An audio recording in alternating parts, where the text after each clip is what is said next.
Olá pessoal, espero que estejam bem. Saúdo a vocês com as boas-vindas. Vamos iniciar a nossa disciplina com o primeiro conteúdo efetivamente voltado à manutenção, em que trataremos da introdução à manutenção e entendermos quais são os tipos de manutenção existentes, como a manutenção evoluiu ao longo dos anos e quais as maneiras aí que nós temos hoje ao nosso alcance para trabalharmos com manutenção. Pois bem, a manutenção surgiu lá com a Revolução Industrial. Então, antes da Revolução Industrial, não tínhamos nenhum tipo de equipamento, e então a manutenção surgiu com a Revolução Industrial, ok? Na Revolução Industrial, que foi quando efetivamente se deu início à manutenção, qual era o contexto? Nós tínhamos as primeiras máquinas a vapor sendo criadas, sendo desenvolvidas. Essas primeiras máquinas basicamente estavam alimentando, as máquinas a vapor estavam alimentando a indústria da tecelagem. Porém, neste momento, nós não tínhamos, o cenário industrial ele era provido do quê? De pequenos tecelões que não, é, que não tinham suporte de fabricantes de equipamentos. Não existiam à época fabricantes de equipamentos, fabricantes de máquinas de tecelagem. Então, os próprios tecelões é quem desenvolviam as suas próprias máquinas, junto, evidentemente, de um ou outro amigo, ou eles próprios, detentores de conhecimento técnico, criavam suas próprias máquinas para tecelagem.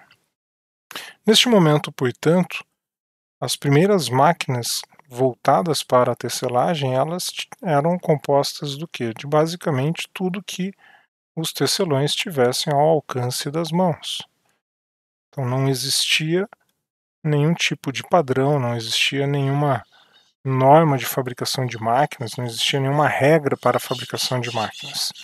Basicamente, utilizava-se absolutamente tudo e qualquer coisa que fosse possível de ser empregado na fabricação de um dispositivo, de um equipamento, de uma máquina. Pois bem, nesse cenário, portanto, quando os equipamentos deixassem de trabalhar e, portanto, apenas quando os equipamentos parassem de produzir algo, então quebra, parada da produção, e apenas nesse cenário é que se fazia uso da manutenção. Então, somente quando essas duas questões aí, de parada da produção e necessidade de recolocar os equipamentos em operação, se fizessem presente, é que se pensava em manutenção. Portanto, neste momento, obrigatoriamente a produção estava interrompida, estava parado, o tecelão não conseguia mais produzir. Uma vez que ele já não consegue mais produzir, ele precisa recolocar o equipamento em operação. Então, aqui a manutenção basicamente estava voltada para a recolocação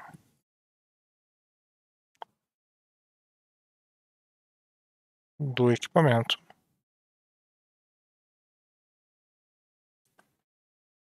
em produção. Então, recuperar a máquina, o ativo. Uma vez que a recolocada do equipamento na produção era importante, era fundamental, e estes equipamentos, quando desenvolvidos, foram construídos com aquilo que estivesse ao alcance das mãos, portanto, sem qualquer tipo de padrão, sem qualquer tipo de padronização, a atividade de recolocação do equipamento em produção não era trivial, porque, novamente, esse tipo de atividade de recolocar o ativo em produção dependia daquilo que estivesse disponível. Ou seja, novamente, eu vou utilizar apenas o que estiver ao alcance das mãos, o que não necessariamente implica em o que existia disponível na ocasião da fabricação do equipamento, da construção do equipamento, não é necessariamente aquilo que está disponível quando dá quebra, quando dá parada do equipamento. Portanto, A forma construtiva do equipamento, inicialmente falando, era diferente da forma construtiva do equipamento após a sua manutenção, após a intervenção. Este era o cenário bastante complexo em relação a cuidados dos ativos. Esse tipo de comportamento é o que caracteriza a manutenção corretiva. Não o fato de não haver padrão, mas o fato de ter que recolocar o equipamento em operação, uma vez que a parada já ocorreu. Então, se eu estou parado, eu preciso corrigir um problema. Se eu preciso corrigir um problema para recolocar o ativo em operação, eu estou fazendo uma ação corretiva, portanto, manutenção corretiva. Naturalmente que hoje, e a partir de um determinado momento, né, as corretivas passaram também a serem padronizadas, mas até então, no início do contexto de manutenção, não existia qualquer tipo de padronização. Quando que essa padronização passou a ocorrer? Quando de fato surgiram os fabricantes de equipamentos. Os fabricantes de equipamentos demandavam das mesmas peças, dos mesmos componentes, já passavam a ter pedidos de compras, né? Porque eu preciso de uma máquina de tecelagem, sou um tecelão, vou fazer uma. Aí meu vizinho, que é tecelão, sabe que eu fiz uma e funcionou, vai me pedir uma. O vizinho do vizinho, a mesma coisa, e assim sucessivamente. As demandas aumentaram por equipamentos, e quem até então fazia máquina para atender a uma necessidade pontual, uma necessidade específica, ou própria ou de algum colega, conhecido, amigo, familiar, passou a se especializar na fabricação daquele equipamento, tornando-se, portanto, um fabricante de máquina. E aí os padrões começaram a surgir, porque se eu produzo máquina, eu preciso quem me alimente com os mesmos tipos de peça.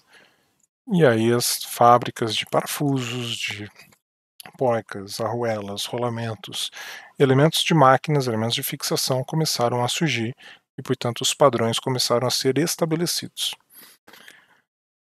E uma vez que eu tenho padrão, uma vez que eu tenho padronização de componentes, eu consigo manter algumas coisas em estoque. Então, padronização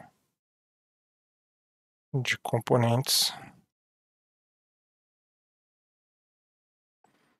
e elementos de máquinas. Uma vez que isso acontece, é possível pensar em estoque. E se eu tenho estoque, eu passo a ser mais ágil no atendimento às quebras. Então, meu estoque me permite a agilidade na manutenção. Por quê? No cenário inicial, a máquina não segue um padrão. Eu não tenho à disposição o mesmo que eu tinha quando da fabricação do equipamento, da produção do equipamento. Portanto, eu vou usar o que eu possuo, o que eu tenho disponível para conceitar aquilo que não necessariamente foi feito para receber aquela peça que eu tenho à disposição. Então, o tempo era muito longo. Mesmo depois que surgiram os primeiros fabricantes para repor a mesma peça, hoje em dia a gente tem distribuidores de qualquer coisa em basicamente todas as cidades. No passado, isso não era comum. Portanto, o tempo requerido para conseguir uma única peça, um único componente, por mais simples que ele pudesse ser, era muito longo. Isso gerava um custo de horas paradas muito grande, um custo para a produção muito grande. A partir do momento que as padronizações realmente passaram a existir, a normatização passou a existir, foi possível começar a manter alguns itens em estoque. Isso fez com que quebrou, eu vou no almoxarifado, pego o item necessário e substituo por aquele que apresentou falha. Então o tempo de espera caiu consideravelmente. A partir do momento que eu passo a entender que alguns componentes estão disponíveis em almoxarifado e que eu consigo ser ágil no atendimento da manutenção, e, uma vez estabelecidos os fabricantes de máquinas, equipamentos e elementos de máquinas, elementos de fixação, e eles me indicam o tempo médio, tempo limite de funcionamento de cada componente que eles produzem, passa-se a obter a seguinte mentalidade: Se eu possuo esse item em estoque e eu sei quando ele muito provavelmente vai falhar, por que não fazer a substituição antes da falha? Então nós passamos a nos preocupar com a antecipação da falha. Porque eu tenho o item em estoque, o fabricante me indica o tempo limite, então eu tenho a indicação do tempo limite de uso,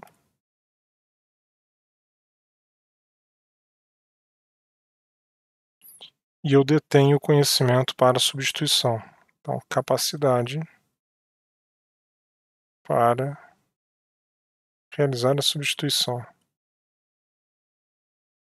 Se eu tenho tudo isso à disposição, eu consigo me antecipar. Ou seja, eu conheço qual é o item que vai falhar, eu possuo ele em estoque, sei qual é o tempo médio, razoável ou aceitável para que a falha ocorra, e eu sou capaz de fazer a substituição.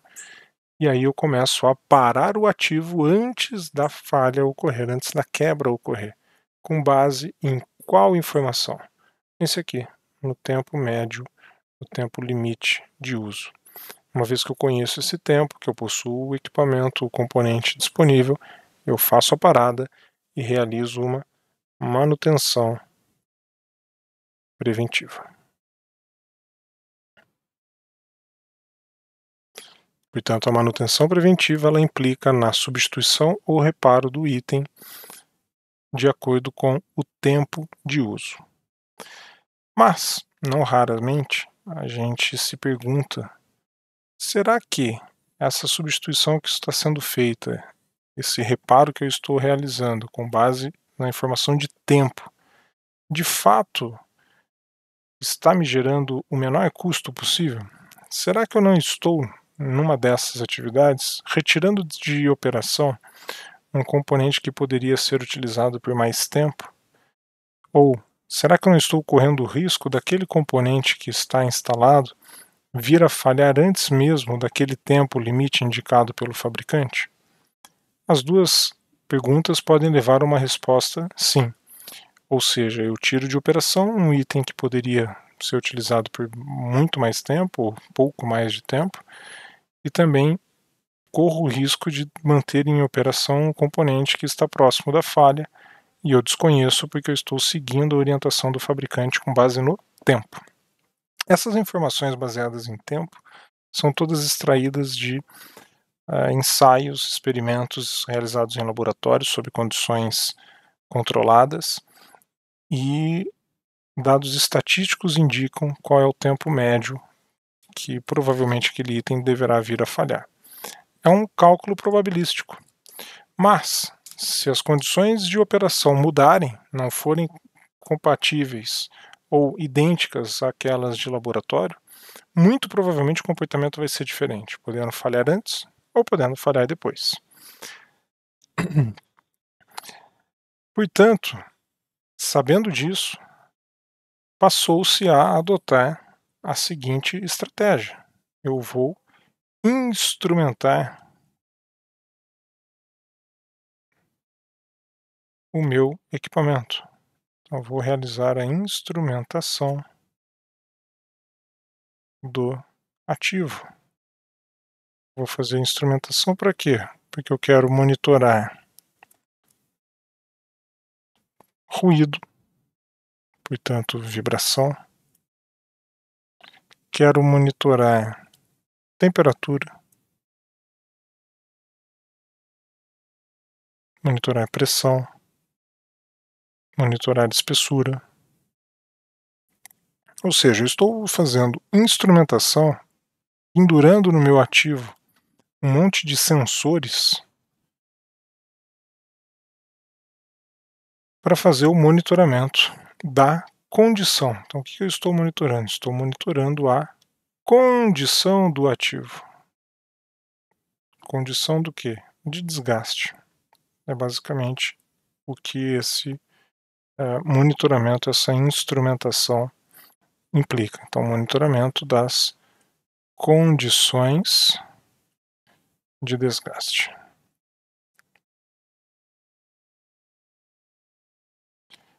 Portanto, eu estou verificando se está aquecendo muito, se está aquecendo é porque as condições já de resfriamento já estão prejudicadas, portanto já sofreu um desgaste, está faltando lubrificante, está gerando atrito excessivo,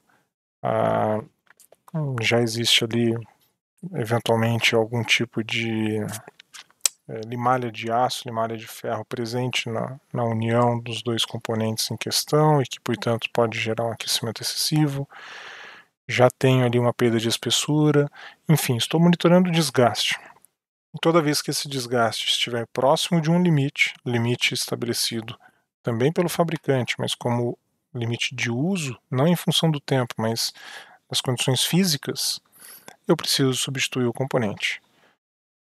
Então essa foi a grande evolução que a manutenção sofreu ao longo do tempo, passando de uma corretiva para a ação de antever a falha, podendo ser com base no tempo ou com base no nível de desgaste.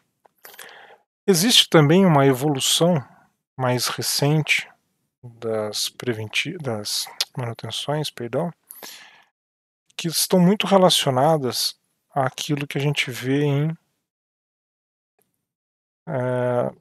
consultórios médicos, que é a manutenção prescritiva.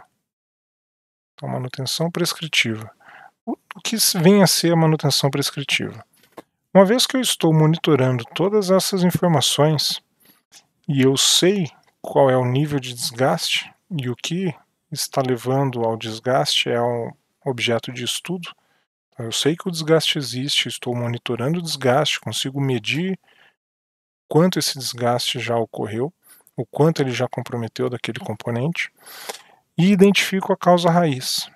Então, esse desgaste foi causado por isso, isso e isso, por aquela interferência, por esse comportamento, por essa exposição ao calor, por esse excesso de carga, enfim, vou identificar o que levou ao surgimento e o agravamento daquele desgaste. E, uma vez que eu conheço, portanto, o desgaste, conheço a causa raiz do meu problema, as causas potenciais ou causas raízes, eu posso prescrever, assim como o médico, quando você chega no consultório com sintomas e ele identifica a sua, a sua condição ali por meio de um diagnóstico, ele também te prescreve uma relação de exames, uma relação de medicações que deverão ser seguidas, deverão ser utilizadas para que aquele seu estado de saúde possa ser melhorado.